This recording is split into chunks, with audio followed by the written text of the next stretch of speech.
kamera ini cocok buat kalian para pemula yang baru memulai motovlog atau vlogging-vlogging lain ya. Sampai-sampai kamera ini disebut sebagai GoPro Killer gitu. Karena hasilnya yang bener-bener cakep banget. Kalau kita lihat di marketplace ini harganya paling mahal tuh 800-an lah. Itu yang full set ya.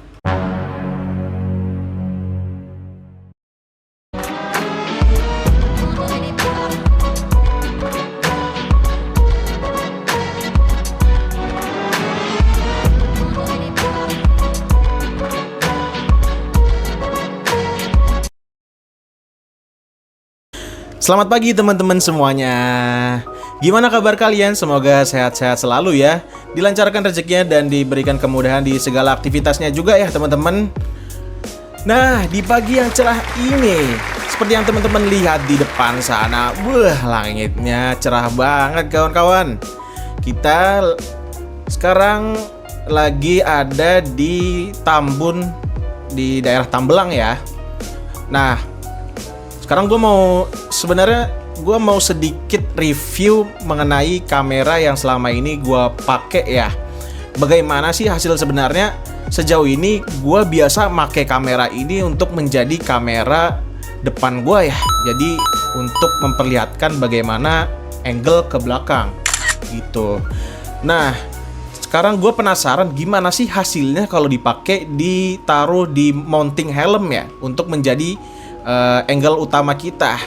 Nah, jadi buat teman-teman nih, kalian yang lagi cari kamera di range harga 1 juta ke bawah, gua punya rekomendasi kamera yang murah meriah dan juga cakep banget. Untuk hasil perekamannya seperti GoPro yang harganya udah 2 juta ke atasan lah. Nah, gua di sini sedang menggunakan kamera action dari merek Yicam, Xiaomi Yicam yang tipenya Discovery. Nah, di kamera action ini kita sudah bisa merekam sampai dengan resolusi 4K teman-teman, tapi dibatasi sampai 20 fps aja. Tapi ya hitung-hitung kamera di bawah 1 juta tapi udah bisa menggunakan resolusi 4K teman-teman. Mungkin kalian sudah biasa mendengar kamera action Kogan, kamera action Brica B Pro gitu, atau merek yang lain seperti Akaso dan lain-lain lah ya. Kita bisa membandingkan dari beberapa kamera itu dengan kamera yang lagi gua pakai ini gitu.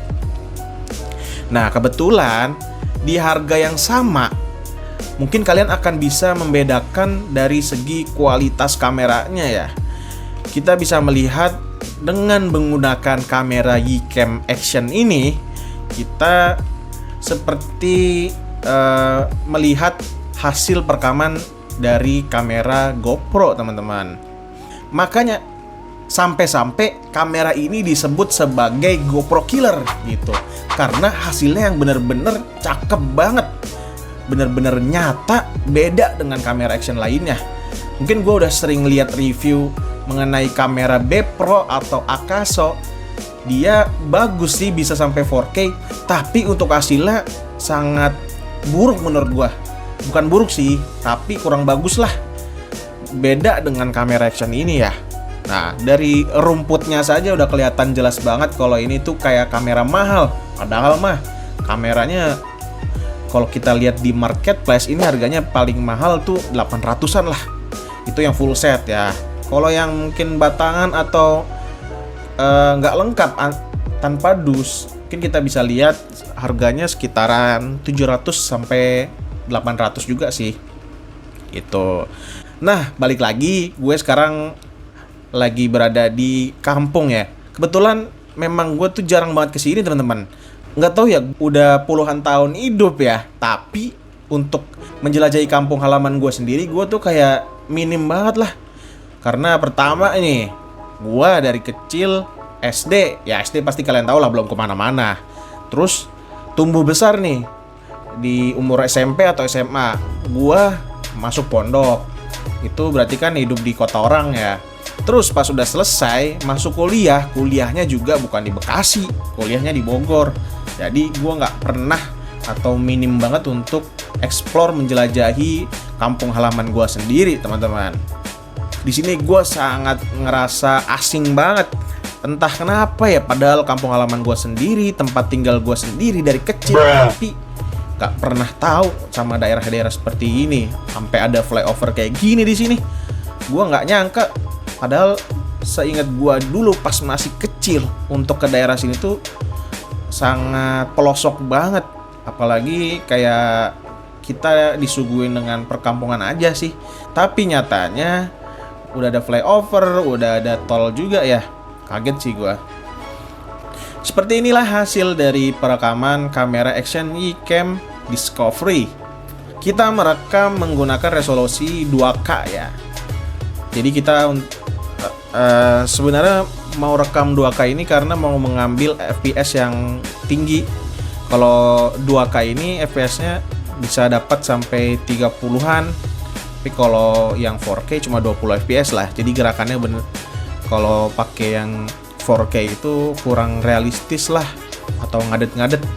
Terus kalau untuk FPS kecil dijadiin slow motion atau dipercepat speednya, itu akan kelihatan ngadet-ngadet lah atau glitch gitu.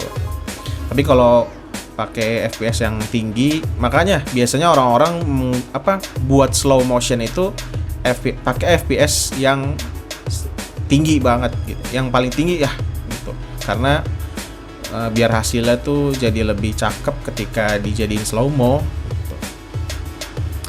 Terus setelah ini kita lanjut aja ya. Ini entahlah kemana gua nih.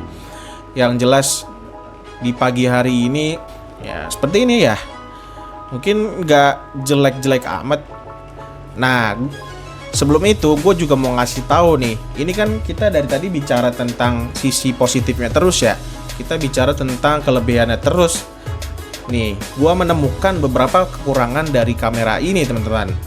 Yang pertama nih, kamera ini baterai bawaannya itu cukup boros ya.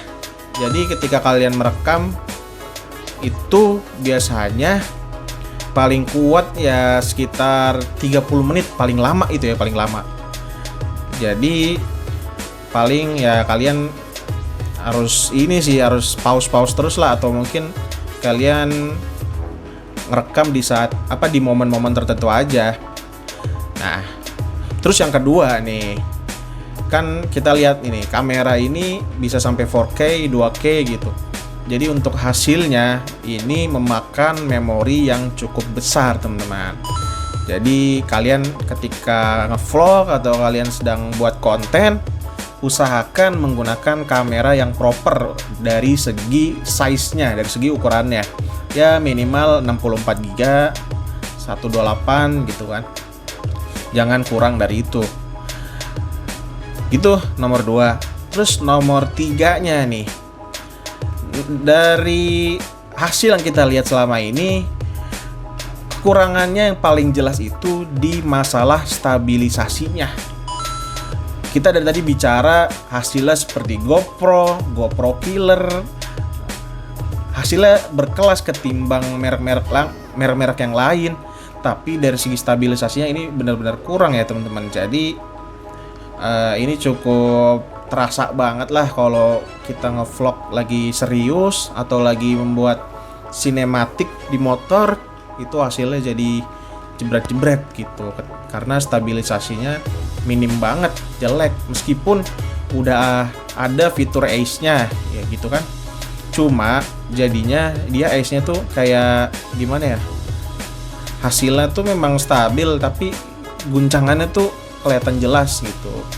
Beda kalau kita tuh ngelihat kamera yang memang benar-benar ada stabilisasinya bagus, nggak kelihatan gerak sedikit pun. Terus angle-nya juga nih. Oke, yang keempat deh. Ini yang keempat itu angle-nya terlalu padat atau terlalu dekat. Beda dengan kamera GoPro yang bisa diatur mau lensa yang seperti apa, mau lensa wide, mau lensa normal, mau lensa narrow gitu kan. Kalau ini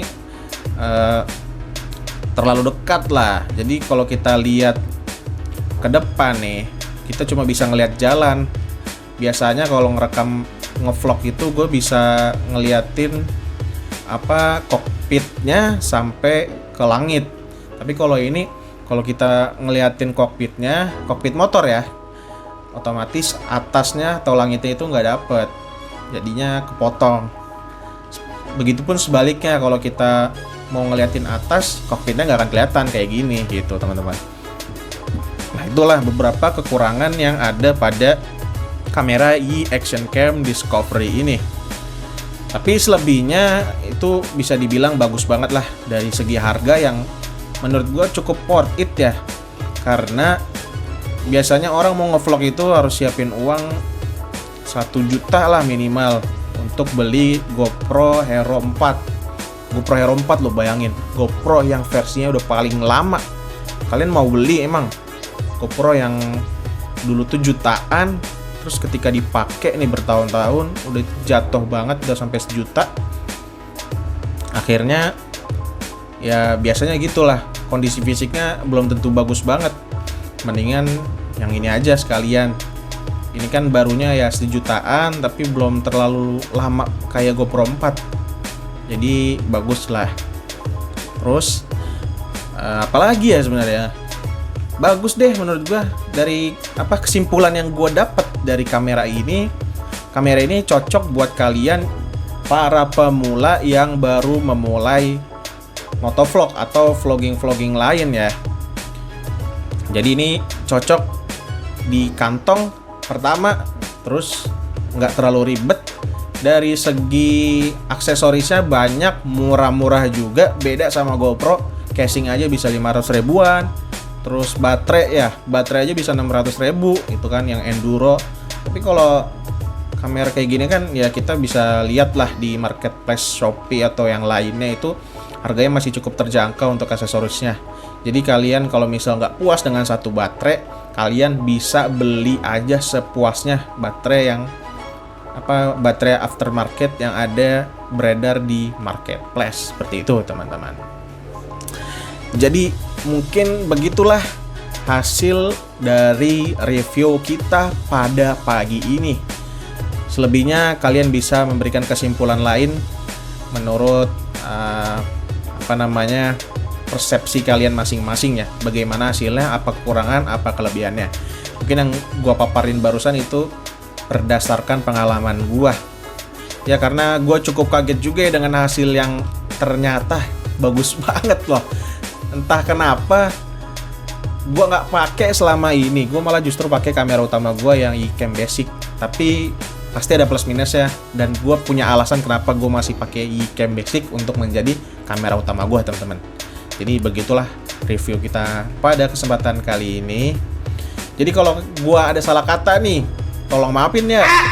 Karena ya namanya manusia, gua memiliki salah dan pastinya gua menilai atau berasumsi berdasarkan pengalaman. Tapi selebihnya mungkin ada datanya gitu ya, yang gue tuh nggak tahu kayak gimana. Yang jelas inilah hasil yang gue rasakan berdasarkan pengalaman gue, teman-teman.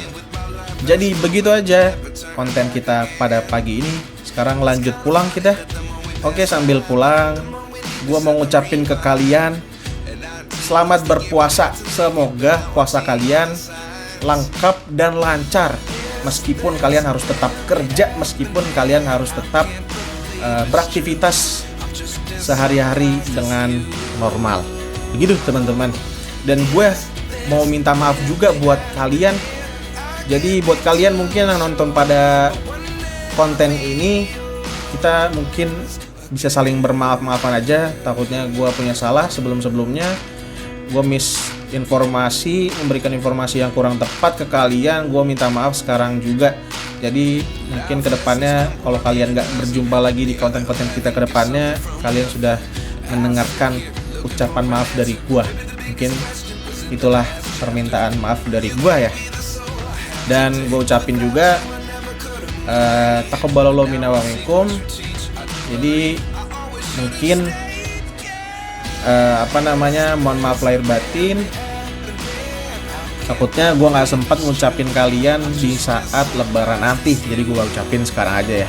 Oke, Begitu aja konten kita kali ini, kurang lebih mohon maaf. Wabillahi taufiq walhidayah. Wassalamualaikum warahmatullahi wabarakatuh. Salam motoran. Cekijos.